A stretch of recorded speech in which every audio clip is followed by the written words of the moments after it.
মানবাধিকার দিবস national employment human rights foundation এবং সিটিজি টাইম এবং চ্যানেল কর্ণফুলির পক্ষ থেকে আমরা আপনাদেরকে মোবারকবাদ জানাচ্ছি।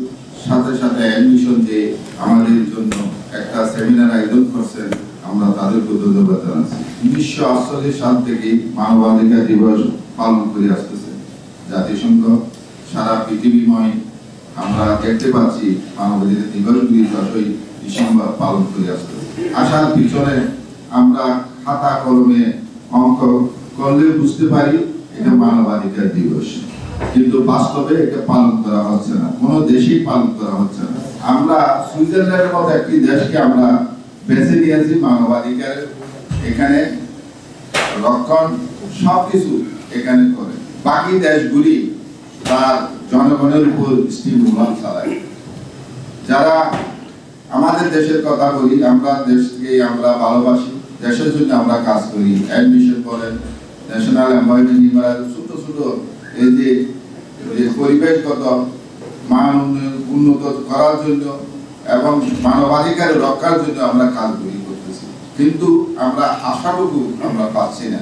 আমরা সরকারকে বারবার অনুরোধ করি, কিন্তু সরকার তদরূপ আমাদের জন্য কল্যাণ বয়ে আনে না। যারা ক্ষমতা যায় তাদের মামলাগুলি খারিজ হয়ে যায়, আবার যারা ক্ষমতায় থাকে না তাদের বিরুদ্ধে মামলা সংযোগ করে। দোষীরাও বেঁচে যায়, আবার দোষীও মানিকন্যের খাদে হাত লাগিয়ে আবার চলে যায়। এইভাবে আমাদের দেশটা চলতেছে।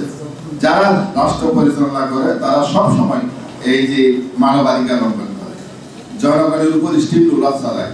ভালো কথা বলে রাত্রির অন্ধকারে এই যে আমাদের আইন শৃঙ্খলা বাহিনী আমাদেরকে নিয়ে যাচ্ছে। আল্লাহ রাসূল যেভাবে মানবাধিকার রক্ষা করছিল, কোন দেশে সেই রকম মানবাধিকার রক্ষা হচ্ছে না। আল্লাহ রাসূল জীবনে কোনোদিন নিজের থেকে যুদ্ধ ঘোষণা করে নাই। যখন তার উপর আঘাতের পর আঘাত আসে, দামদার মোবারক শহীদ হয়, তারপরে এই উহুদ যুদ্ধ, বদর যুদ্ধ, বিভিন্ন যুদ্ধ সংগঠিত হয়েছে। আজ আমরা সব জাতি এই আল্লাহ রাসূলের আদর্শ যদি আমরা ধারণ করতে পারতাম, তাহলে আমাদের মানবাধিকার আমরা রক্ষা করতে পারতাম। আমাদের দেশে শপথ বাক্য পাঠ করানো হয় দেশের স্বার্থে, দেশের বিরোধী কোনো কাজ আমরা দেশের স্বার্থে কাজ করব, দেশের বিরোধী কোনো কাজ করব না। ক্ষমতা যাওয়ার পর আমার নিজের মন গড়া আইন দিয়ে আমরা দেশ চালাই, যার পরিপ্রেক্ষিতে আমরা এখনো পর্যন্ত মানবাধিকার রক্ষা করতে পারিনি। পরিবেশগুলি আমরা সুন্দরভাবে দিতে পারছি না। যেমন সন্তানকে যেভাবে পরিবেশ দেওয়ার কথা মা বাবা সেভাবে হচ্ছে না, যেভাবে রাষ্ট্র জনগণের অধিকার রক্ষা করবে সেভাবেও হচ্ছে না। তাহলে আমাদের উপায় কি? আমাদের উপায় হলো আমরা কি খাতা কলমে নিয়ে শুধু বসে থাকবো? আমরা কি সেটা দেখি যাব, নাকি আমাদেরকে আবেদন নিবেদনের মধ্যে পরিবর্তন আনতে হবে? তো পরিবর্তন তো আনতে হবে সরকারকে। সরকার যদি পরিবর্তন না আনে, আমরা এই অন্তর্বর্তী সরকারের কাছে আকুল আবেদন রাখতে চাই, যেহেতু আপনারা বৈষম্য বিরোধী আন্দোলনের মাধ্যমে আপনাদেরকে আমরা ক্ষমতায় বসাই আছি, কিন্তু তাই নয় যে মানবাধিকার লঙ্ঘন হবে।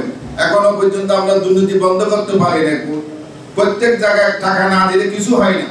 তাহলে আপনারা দেশ চালাচ্ছেন, দেশের মানবাধিকার রক্ষা হচ্ছে কিনা সেটা দেখার বিষয় হলো সরকারকে।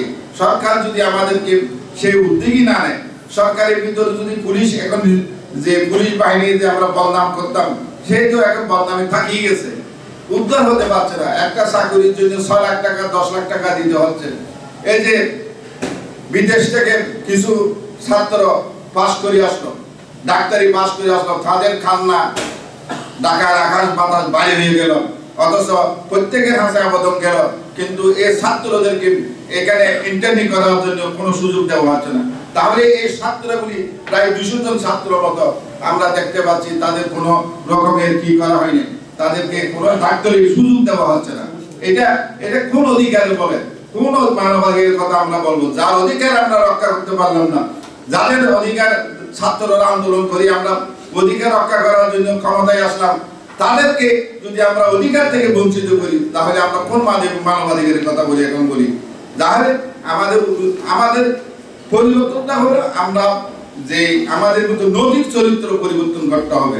আমরা যে ধর্ম করি না কেন, সব ধর্মই, প্রত্যেক ধর্মে বলা আছে যে মানবাধিকার রক্ষা করার জন্য।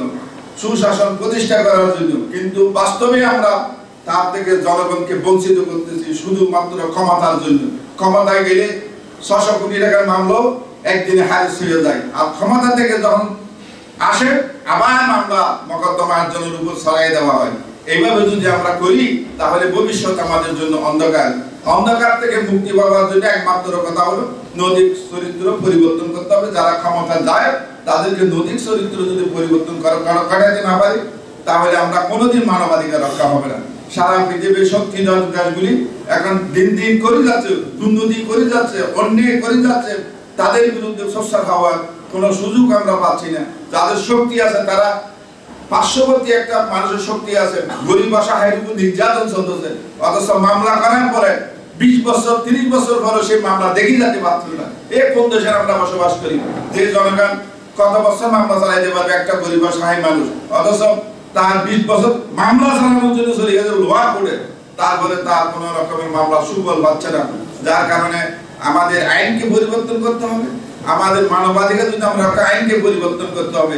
আইন পরিবর্তনের মাধ্যমে এই দেশকে আমরা এই যে সুন্দর পৃথিবী, সোনার বাংলা আমরা উপহার দিতে পারবো। নয়তোবা যারা ক্ষমতা দেবে তাদেরকে মানবাধিকার রক্ষণ করি তারা দেশকে ধ্বংস করে দিবে। তাই ধ্বংস থেকে উপায় হলো একমাত্র আমাদের নৈতিক চরিত্র পরিবর্তন করি। যারা ক্ষমতা যায় জনগণের জন্য কাজ করতে হবে। আল্লাহ যেন সেই আমাদেরকে তৌফিক দান করে। ওমা তৌফিক ইল্লা বিল্লাহ। আসসালামু আলাইকুম ওয়া রাহমাতুল্লাহ।